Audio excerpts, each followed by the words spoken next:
Who was your favourite X-Men growing up? Jean Grey.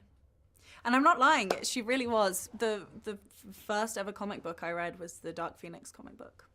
And I never read another one until I got X-Men. And then I read the Dark Phoenix comic book again, so it's the only one I've ever read. So you really did. There are other characters in it, but... You're not interested in those? Not interested.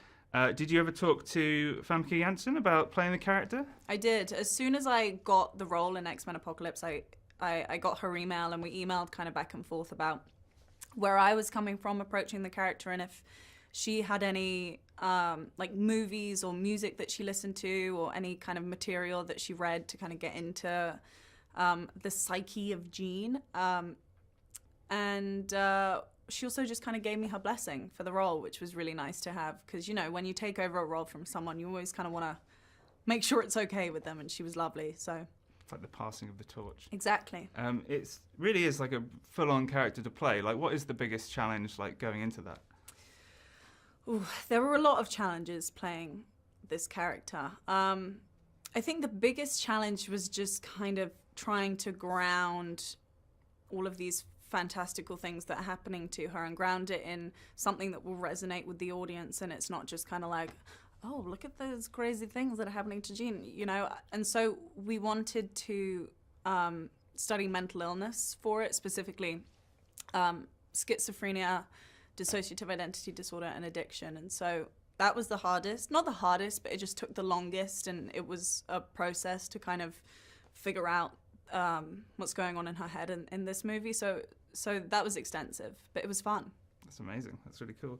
There's some brilliant action scenes in this film. You know, what was your favourite to shoot and what was the most challenging to shoot as well? Oof. Lucky for me, I'm telekinetic, so I just kind of do this. But I did a lot of wire work, and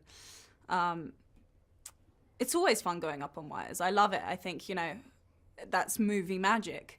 But the most challenging one to shoot was probably, there's a scene in it where I'm kind of trying to defeat the bad guys, and these bad guys are coming at me, but they're otherworldly and they run incredibly fast, and so they would be on a wire that pulled them along really quickly, and they would have to stop right in front of me, and we had to make sure the mark was just right, because I had to hold my hand out like this, and they would come very close to my hand, to the point where I would be like, oh my God, am I going to break my hand? But it was a lot of fun. That was the most dangerous thing, and it really wasn't that dangerous. It was just fun. You're all safe. I'm safe. I'm unhurt. That's good.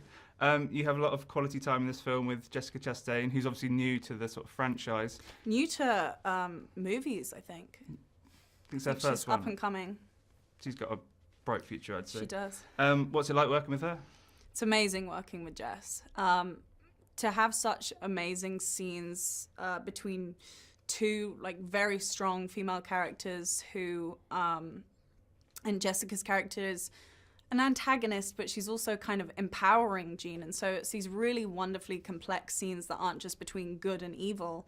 So that was amazing, but also Jess is so much fun to work with. She's a real prankster. She likes to have a lot of fun. She parties a lot, not parties a lot, but she like dances a lot on set. She sings. She's just so much fun to work with.